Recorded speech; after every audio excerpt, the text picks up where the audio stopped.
Cool, we're live. I think. Okay, now I see we're actually live. Hi everyone. Today I am streaming because I don't want to edit videos today. So, topic of today is why motivation by self-hate doesn't work. So, a lot of people use self-hate as a tool to motivate themselves, right?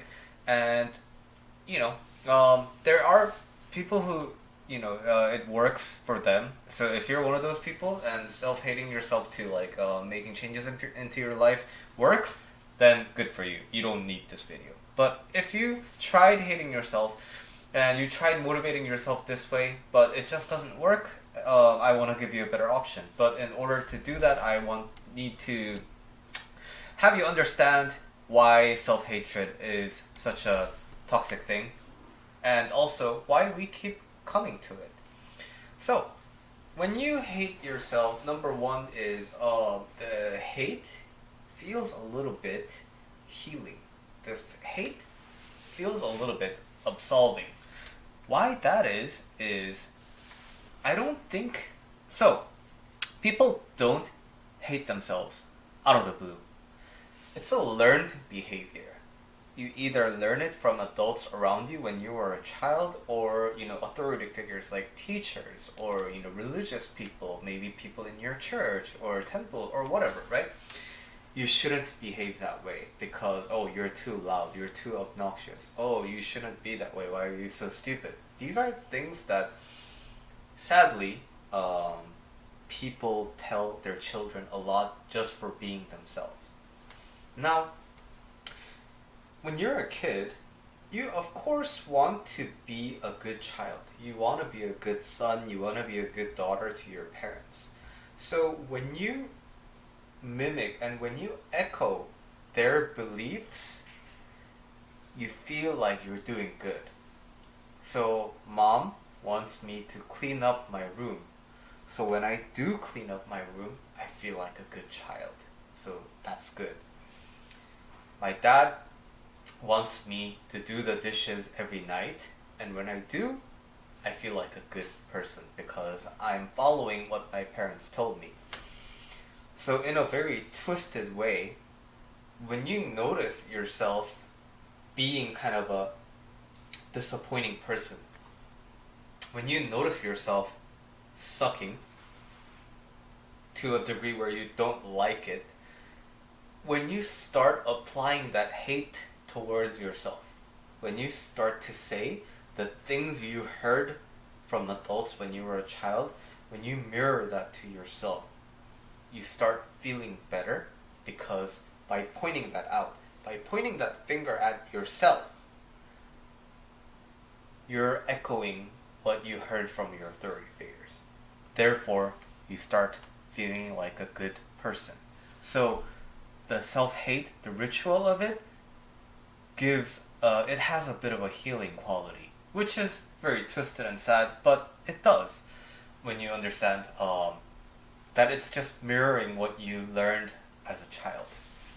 So with that, another one is self-hate has some people think that self-hate has utility because, again, like I said in the earlier video, it works because, oh, I hate that I'm lazy, so therefore I'm gonna fix myself, right? But the thing is, the problem with that approach is, on the longer term, hating yourself and then noticing it and then improving changes requires you to basically hate yourself at the beginning of every step. Self-criticism, self-hatred. And when that becomes habituated and it keeps on stacking and stacking and stacking, it ultimately becomes your basis thought. Out of the blue, without any trigger, you start just hating yourself because, again, it's a habit. Like, smokers don't intentionally go outside to smoke. It's like a ritual when they're outside after a meal. It's almost automatic. So thoughts can be very habituated as well. So when you keep applying this negativity to yourself, it's going to stack up. And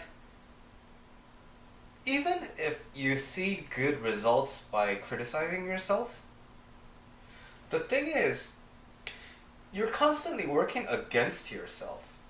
You have this natural tendency, you have this natural reaction to whatever, and it causes you to go this way. But you criticizing that and trying to improve that takes you this way. And even if this side wins, you're still working against your own current. So it takes a lot of energy that you don't need to use in order to get the same results. If you were to accept yourself and, come from a place of love and understanding for yourself and stop hating yourself. So hate does have utility and motivation for some people, but it's ultimately working against your current. And hate is also a good motivator. It causes you to stop doing whatever you're doing that makes you feel uncomfortable. So let's say you're trying out this new thing.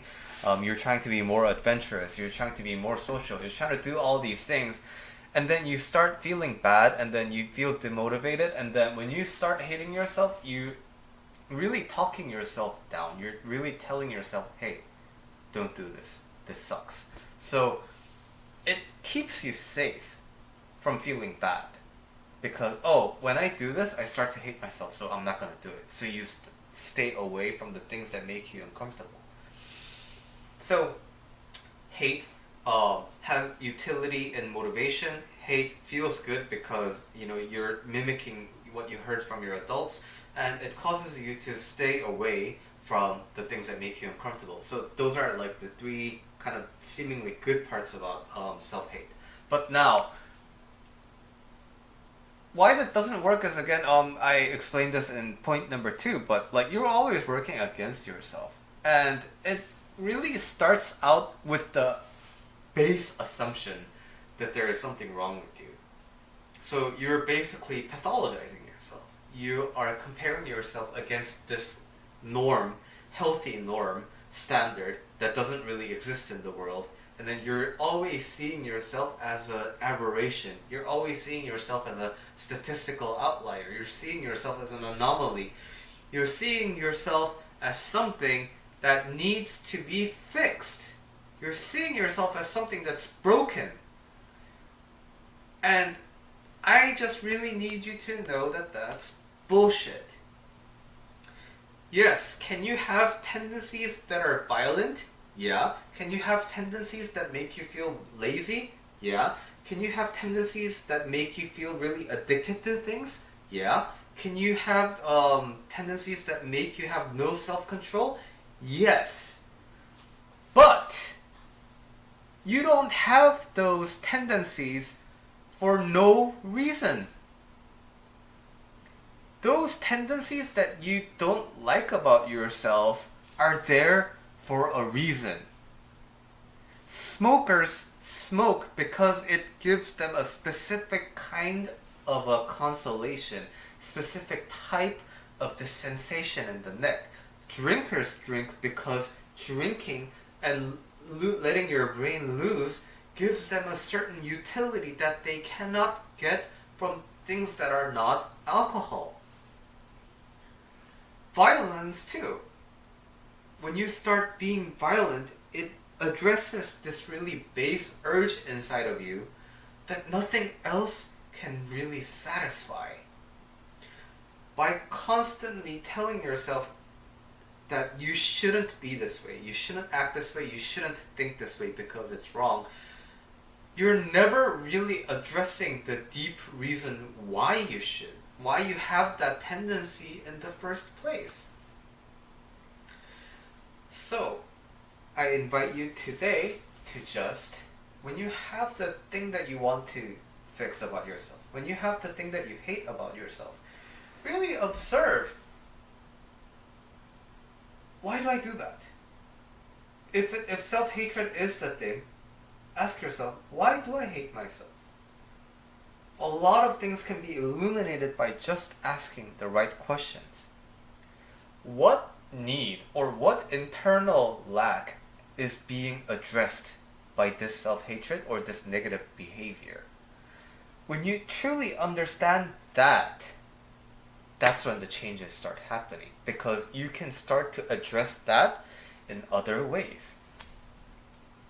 So that's short and sweet, about 10 minutes of video, but just to recap, self-hatred has some utility. Number one, it feels absolving because you're mimicking your authority figure's notions. It has utility and motivation because, oh, I don't like this about myself, therefore I'm going to fix it.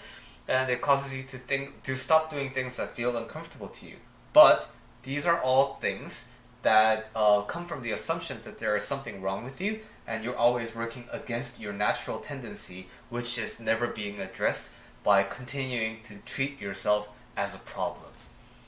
Okay, that's it, and thanks for tuning in. See you in the next videos.